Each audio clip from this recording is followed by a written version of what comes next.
The humans were laughing, until his daughters picked an alien woman and the room froze. The Great Hall of Concord Station was designed to impress every species that entered it. The ceiling curved high above like a glass sky filled with slow-moving stars. Soft lights adjusted themselves for dozens of different kinds of eyes. Long tables formed a wide circle so no delegate would appear above another, at least in theory. On this day, the hall was full. Representatives from powerful empires sat in polished seats, their translators humming softly. Some had metal limbs, some had scales, some had eyes that never blinked. Flags and symbols floated gently behind them, showing the long history of the galactic Concord. And among all of them sat the humans. They were newer members, still considered junior. Their section was smaller, their symbols simpler. A few alien delegates glanced their way with mild curiosity, others with open amusement. Commander Elias Ward stood near his seat, one hand resting lightly on the back of a chair. He wore a plain, dark uniform, free of medals. Beside him stood his two daughters. Lena was 9, sharp-eyed and quiet, already studying the room like it was a puzzle. Myra was 6, holding her sister's hand, smiling at almost everything. Their hair was neatly tied, their clothes formal but comfortable. Several delegates noticed them and exchanged looks. Children. In a diplomatic hall, a soft clicking sound came from one of the nearby delegates, a member of the tall, insect-like Vesh collective. Its translator spoke in a smooth, emotionless tone. Are the humans accompanied by offspring? Another delegate, this one covered in pale blue scales, leaned forward. It appears so, fascinating, and inappropriate. A ripple of quiet amusement moved through the alien sections. No one said anything directly to the humans, but the mood was clear. Elias heard it anyway. Humans had learned to hear what wasn't spoken. He kept his posture relaxed. He had been invited to attend this session as an observer, nothing more. Bringing his daughters had raised a few brows, but no one had formally objected. Concord Station allowed family presence for long sessions. It was meant to show unity. For Elias, it was also practical. He was a widower.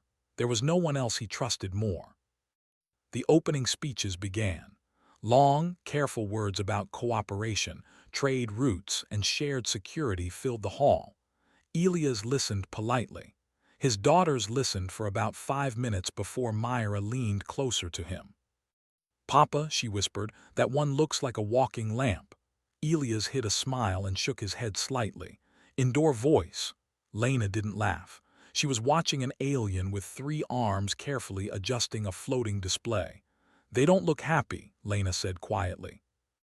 "Some of them never do," Elias replied. As the speeches dragged on, the atmosphere grew lighter. The Concord celebrated its anniversary today, and tradition allowed for a less formal moment. The presiding counselor, a tall being of light and shadow known as Speaker Thalos, raised one long limb. "Honored delegates," the translator echoed, "in keeping with tradition, we will now observe a moment of cultural exchange, a reminder that unity begins with understanding." A few delegates straightened, others looked relieved. Thalos continued. "This cycle, we have invited the younger members of our gathered species to participate, a simple exercise." Soft murmurs spread across the hall. Children from several species were guided forward. Some floated, some walked, some were guided by attendants. The human's presence suddenly seemed less unusual. Elias felt the attention shift. Speaker Thalos gestured gently. "The task is simple. Each child will choose one individual in this chamber beside whom they feel safest. No explanations are required. This is not a judgment, only a reflection." Laughter rippled through the hall, open and relaxed now. Safety, many thought, was obvious. Children would choose their own kind, their leaders, their parents. Elias knelt slightly and spoke softly to his daughters. "You don't have to do this if you don't want to." Lena looked up at him. "It's fine." Myra nodded eagerly. "Can we walk together?" "Yes," he said. "Stay close." They joined the others at the center of the hall. The scale of the room felt larger from there. Rows of powerful beings watched them with interest, some amused, some curious. A small avian child fluttered to its species ambassador. A glowing energy being drifted toward a tall, crystalline figure. One by one, the children made their choices. As expected, each choice followed lines of species and rank. The laughter grew warmer. Then it was the human's turn. Elias watched carefully, his face calm. His daughters stood still for a moment, looking around. Myra squeezed Lena's hand. "There," Myra said softly. Lena nodded. They began to walk. At first, the audience assumed they were heading toward Elias. A few smiles appeared. Some delegates leaned back, satisfied. Then the girls walked past him. Elias did not move. A few laughs cut off sharply. The girls continued across the open space, small shoes echoing faintly on the polished floor. They passed diplomats, guards, and aides. They did not slow down. Whispers started. Where are they going? Is this part of their custom? They are confused. The girls stopped near the outer edge of the chamber, beside a woman who stood alone. She was taller than the humans, her form slender, her skin a muted silver gray. Her eyes were dark and reflective, set deep in a face that showed little expression. Her clothing was simple, almost plain, and she bore no visible insignia of rank. She was not seated at a table. She stood behind one. She had been silent the entire session. When the girls stopped beside her, the alien woman stiffened. Her eyes widened slightly. She did not look down at them. She did not move at all. The hall went silent. Even the soft hum of translators seemed louder. Speaker Thalos lowered their limbs slowly. "Children," the translator said carefully, "you may stand beside any individual. Are you certain?" Lena spoke before anyone else could. "Yes." Her voice was clear, not loud but steady. Myra nodded, smiling up at the alien woman. "She's nice." A shock passed through the hall. Elias felt it like a pressure change. He remained where he was, his hands relaxed at his sides, his gaze steady. Several delegates exchanged alarmed looks. Symbols flickered behind them as records were pulled up, histories checked. The woman swallowed. Slowly, she looked down at the two human children. "You should move," she said quietly, her translator barely above a whisper. "This is not appropriate." Myra shook her head. "You helped us." A counselor leaned forward sharply. "Speaker, this individual is of the Keller remnant. This is highly irregular." The name carried weight. Old weight. Speaker Thalos paused. "Commander Ward," they said, turning toward Elias. "Do you wish to recall your offspring?" All eyes turned to him. Elias met the speaker's gaze. "No," he said simply. The silence deepened. He walked forward at a measured pace, stopping a short distance from his daughters. He knelt so he was at their level. "Are you sure?" he asked them gently. Lena nodded once. "Yes, Papa," Myra added. "She stood in front of us." Elias stood again and faced the council. "My daughters understand the question," he said calmly. They answered honestly. Speaker Thalos studied him. "Then perhaps," they said slowly, "an explanation would serve the chamber." Elias glanced at the Keller woman. She looked uneasy, but there was something else there too. A quiet pain long carried. "She doesn't owe anyone a story," Elias said, "but I can tell you why my children chose her." The laughter was gone, completely. "Years ago," Elias continued, "during a station evacuation on the outer rim, this woman placed herself between my daughters and danger. She did not know who we were. She did not ask for recognition. She simply acted." He looked down at his daughters. "That matters to humans." The hall remained frozen. The children stayed where they were, small and unafraid, standing beside someone the galaxy had forgotten. And for the first time that day, no one in the conquered hall thought humans were a joke anymore. The silence did not break quickly. It settled into the hall like a heavy blanket, pressing down on every delegate, every guard, every observer.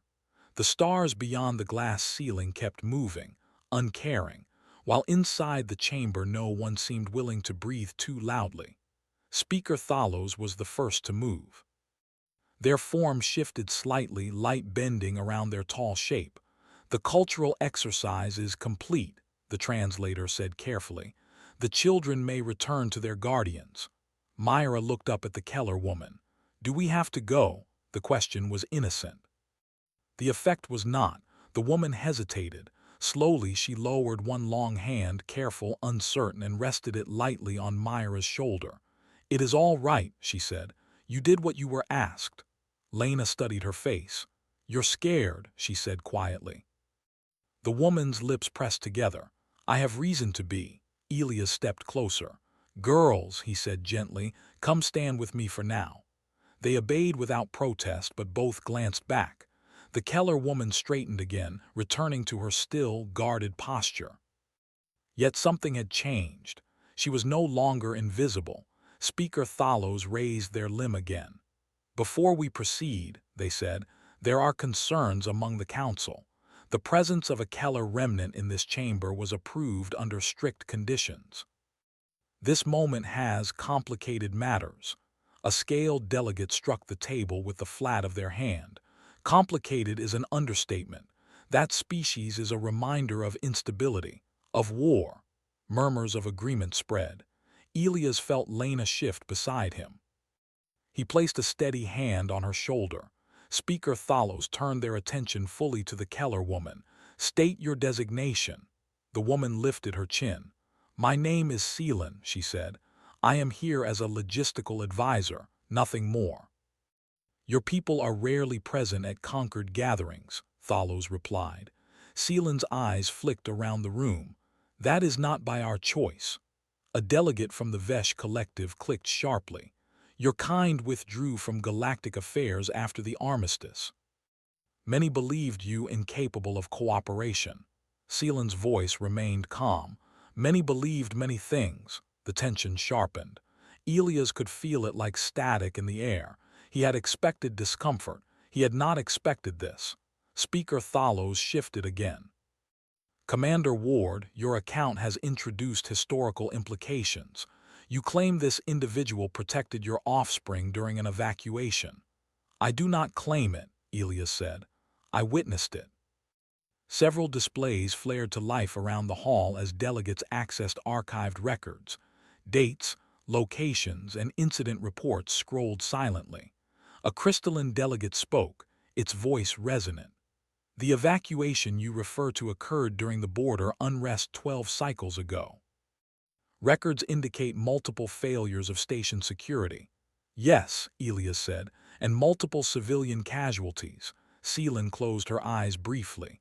Lena tugged gently at her father's sleeve. "Papa," she whispered, "are they angry at her?" "Some are uncomfortable," he replied softly. "That is not the same thing." "But it feels like it," Myra said. Elias did not correct her. Speaker Thalos raised a hand to quiet the murmurs.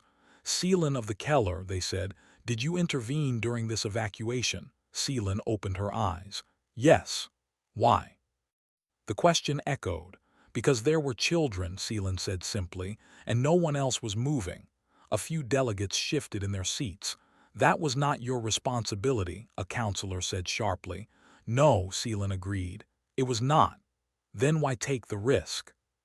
She hesitated, then answered honestly. "Because my people know what it is like to be left behind." The words landed heavily. Speaker Thalos was silent for a long moment. Then, "The council must consider whether this interaction has violated the terms of your presence." Elias stepped forward. "If I may," he said, voice calm but firm. Thalos inclined their head. "You may speak." "My daughters were not instructed," Elias said. "They were not influenced. They acted on memory, on feeling safe." He looked around the hall. "You invited children here to remind us of unity. You asked them to show trust, and when they did so honestly, you became afraid of what it revealed." A sharp intake of breath came from several sections. "That is a strong accusation," a delegate said. "It is an honest one," Elias replied. Speaker Thalos regarded him closely. "You speak as though this moment carries greater meaning." "It does," Elias said, "to humans." Seelan turned slightly, looking at him for the first time directly. Elias continued. Humans teach their children to remember who helps them when there is no reward for doing so. We teach them that safety is not about power or titles, but about action. He glanced down at Lena and Myra. They recognized someone who acted. A low murmur spread again, different now, less mocking, more uncertain. A counselor accessed deeper records. Speaker, they said slowly, there are sealed files linked to the Keller remnant, war-era designations. Speaker Thalos stiffened. Those files are restricted. By our own vote, the counselor replied, but perhaps they should not be. Seelan's shoulders tensed. Those records were buried for a reason. Yes, the counselor said. Shame. The word hung in the air. Speaker Thalos looked at Seelan. Your people were deployed along the human refugee corridors during the early conflict. Yes, Seelan said. We were ordered to hold them. Hold them or protect them? Thalos asked. Seelan did not answer immediately. Her gaze drifted toward the stars beyond the ceiling. We were told humanity was expendable, she said quietly, that you were a minor species likely to fracture under pressure. We were told to slow you, not save you. Elias felt a tightening in his chest. And, Thalos pressed. Seelan's voice trembled just slightly. We disobeyed. The hall erupted in noise. Voices overlapped. Translators struggled to keep up. Order, Speaker Thalos commanded. Seelan continued before she could be stopped. My people shielded human convoys. We diverted threats. We absorbed losses meant for others. When the war ended, we were blamed for delays, for failures, for instability. She looked around the hall. We accepted exile because the alternative was extinction. Silence returned, heavier than before. Lena looked up at her father, eyes wide. She saved more than us, she whispered. Yes, Elias said. She did. A scaled delegate leaned forward, voice low. If this is true, why was humanity never informed? Elias met their gaze. We were. The room froze again. Human records from that period are fragmented, Elias continued. But stories survived. Names were lost, faces forgotten, actions remembered.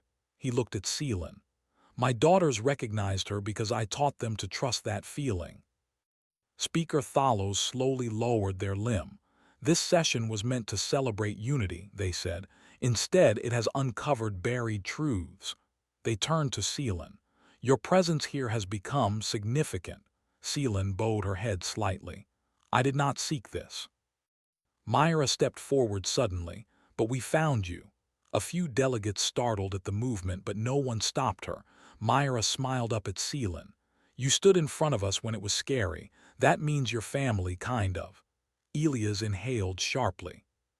Seelan looked down at the child and something in her expression broke.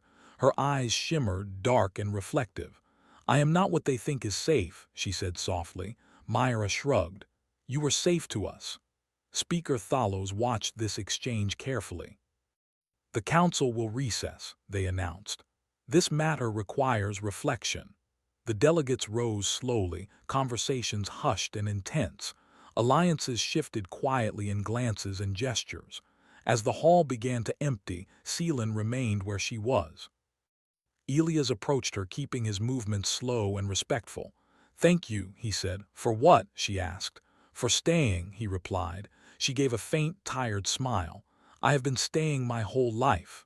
Lena looked up at her. Will they send you away? I don't know, Seelan admitted. Elias placed a hand over his heart in a simple human gesture. Whatever they decide, he said, you will not be forgotten again. Seelan studied him, then the children, then the thinning crowd. For the first time in many cycles, she allowed herself to believe that might be true. And somewhere in the vast machinery of the galactic Concord, old records stirred and long-ignored debts began to surface. The recess did not bring relief. It brought questions. Delegates gathered in small groups across Concord Station, their voices low, their expressions tense. Some spoke through translators, others through direct neural links or light pulses, but the meaning was the same everywhere. Something long buried had been disturbed. In a quiet observation corridor overlooking the stars, Elias sat on a bench with Lena and Myra beside him. The glass curved outward, giving the feeling of floating in space. Ships moved slowly in the distance, unaware of the shift happening inside the station. Lena swung her legs gently. "Are we in trouble?" she asked. "No," Elias said. "You did nothing wrong." "But they didn't like it," Myra said. "Some of them looked angry." Elias chose his words carefully. "Sometimes people are upset when they remember things they hoped were forgotten." Seelan stood a short distance away, her hands folded, her posture controlled. Guards passed by now and then, but none stopped her. That alone was unusual. Normally, someone like her would have been escorted away quietly. She watched the stars, not the people. Elias stood and approached her. "You don't have to stay near us," he said. "If this is uncomfortable," she shook her head. "If I leave now, they will decide my story without me," he nodded. "Then we stay."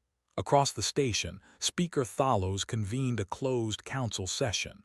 Records long sealed were projected into the center of the chamber.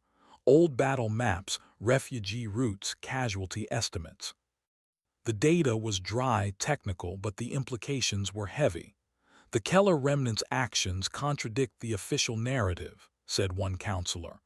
"They delayed enemy advances along 3 human corridors," another added, "at great cost." "And received no recognition," a third said quietly. Speaker Thalos remained still. Recognition was denied to maintain political stability at the time. Stability for whom? The counselor asked. There was no answer. Back in the corridor, Lena noticed a group of delegates watching them from afar. "They're looking again," she said. "Yes," Seelan replied. "That will not stop now." Myra frowned. "Why didn't they say thank you before?" Seelan considered the question. "Because saying thank you would mean admitting they were wrong." Myra accepted this easily. "That's silly." Seelan almost laughed. Almost. A soft chime echoed through the corridor. Speaker Thalos approached, accompanied by 2 attendants. Their presence drew attention but not alarm.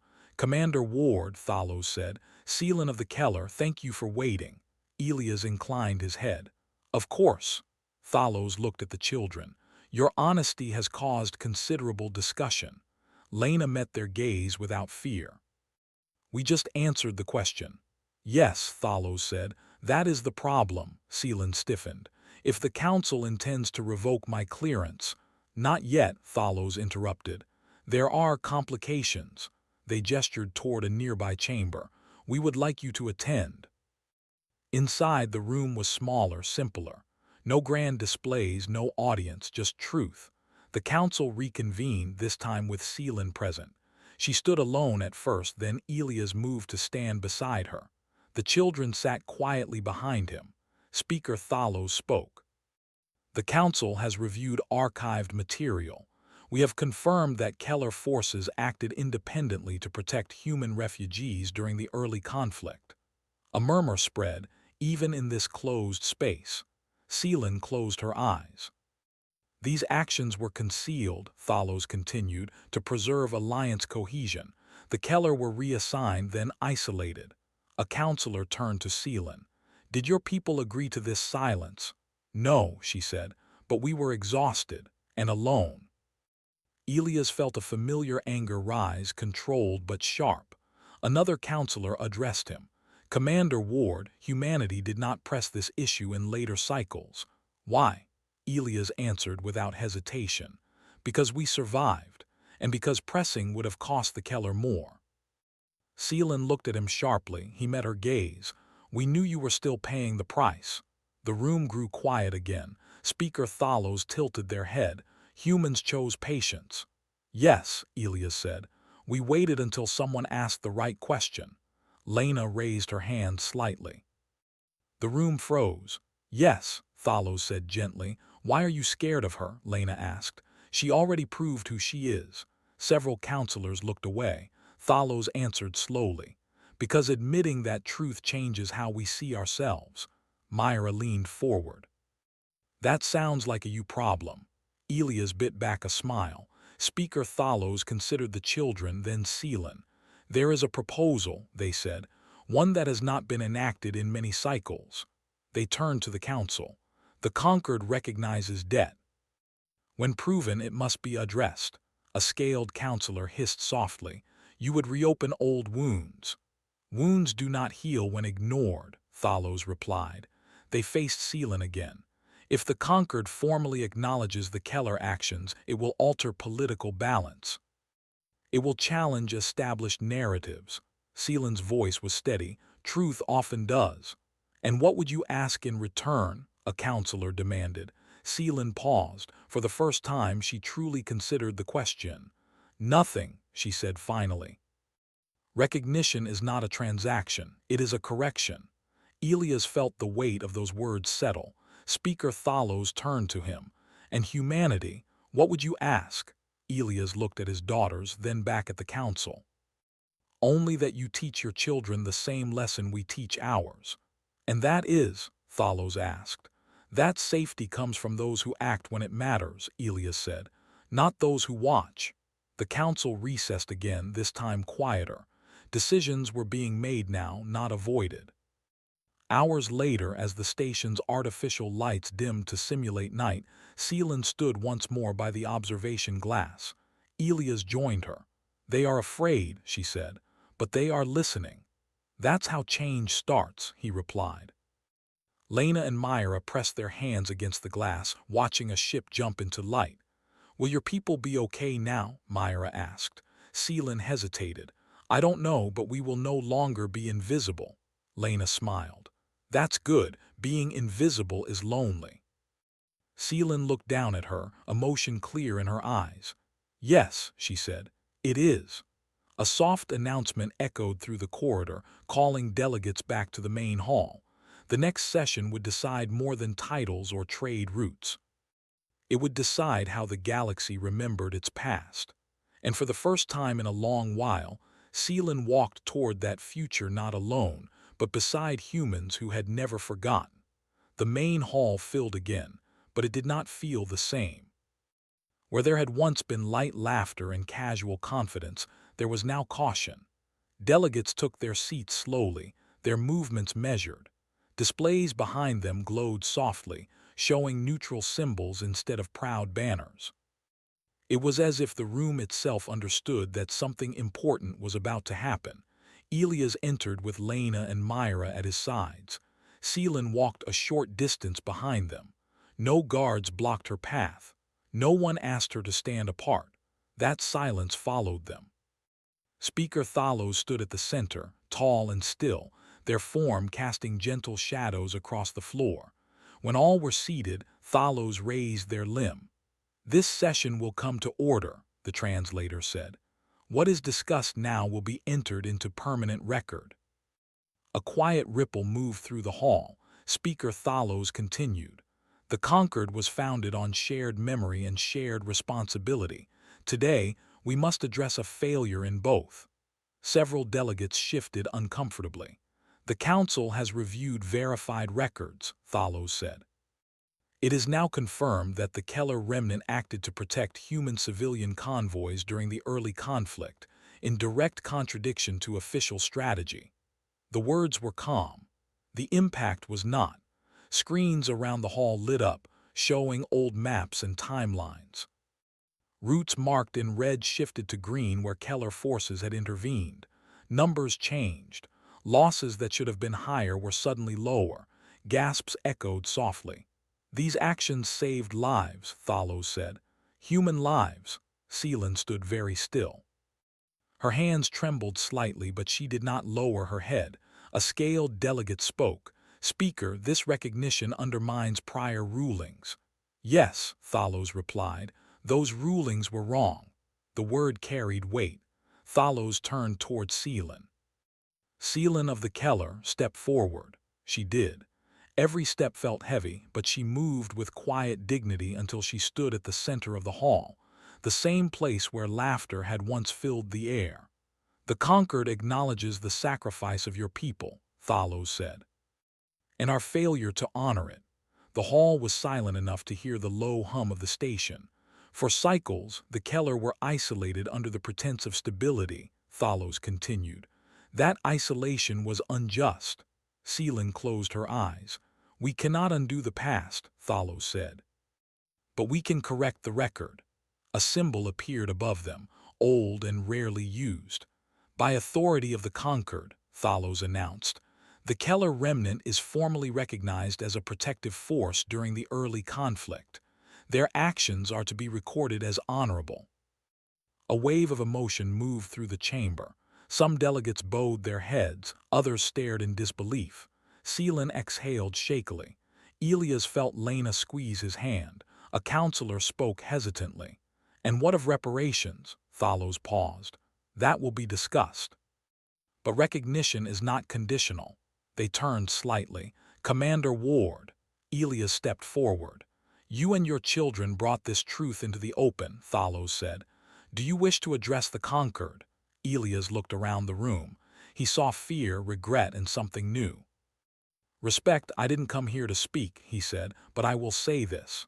He glanced at Seelan, then back to the delegates. Humans are often misunderstood, he continued. We joke, we smile, we bring our children where others wouldn't. You think it means we don't take things seriously. A few delegates shifted. But we remember, Elias said. We remember who stood with us when it mattered. We teach our children those stories, even when names are missing. He gestured gently toward Lena and Myra. They didn't choose with strategy, they chose with memory. Myra looked up at the council and waved awkwardly. A few delegates almost smiled. Elias finished quietly. That is why the laughter stopped. Silence followed, not uncomfortable this time, thoughtful. Speaker Thalos inclined their head. Thank you. They turned back to Seelan. Your people will be offered full representation in future sessions. Seelan's voice was steady but thick with emotion. We accept. As the session concluded, something subtle changed. Delegates who once avoided Seelan now watched her with new eyes. Some approached slowly, offering formal gestures of respect. None laughed. Later, in a quieter section of the station, Elias sat with his daughters near a wide viewport. The lights were dimmer now, the stars brighter. Did we do a good thing? Myra asked. Yes, Elias said. You did. Lena leaned back against the glass. They were scared. Sometimes people are scared of the truth, he replied. That doesn't make it wrong. Seelan approached, stopping a short distance away. Commander, she said. Elias, he corrected. She nodded. Elias, I wanted to thank you. He shook his head. You don't owe me anything. She looked at the children. I owe them. Lena smiled. You already paid. Seelan tilted her head. How? You made us feel safe, Lena said simply. Seelan swallowed hard. As the station prepared for departure, messages spread quickly through the conquered networks. News of the session traveled faster than ships. Records were updated. Stories rewritten. Some protested, many reflected, but none could undo what had been spoken. In the days that followed, humans noticed something different. Invitations changed. Conversations paused when they entered, not with dismissal but consideration. They were no longer seen as harmless. They were seen as loyal. As Elias prepared to leave Concord Station, Speaker Thalos met him one last time. Your species surprises us, Thalos said. Elias smiled faintly. We do that. Thalos looked toward the stars. You teach your children well. We try, Elias replied. The rest comes naturally. When the human transport pulled away from the station, Lena and Myra watched the lights shrink into the distance. Will we see her again? Myra asked. Yes, Elias said. I think we will. Behind them, Concord Station continued its endless orbit, forever changed by a simple choice made by two human children. And across the galaxy, a quiet understanding settled in. Humans may laugh. But when it comes to loyalty, memory, and standing by those who protected them, they do not forget. And no one who witnessed that day ever laughed at them again.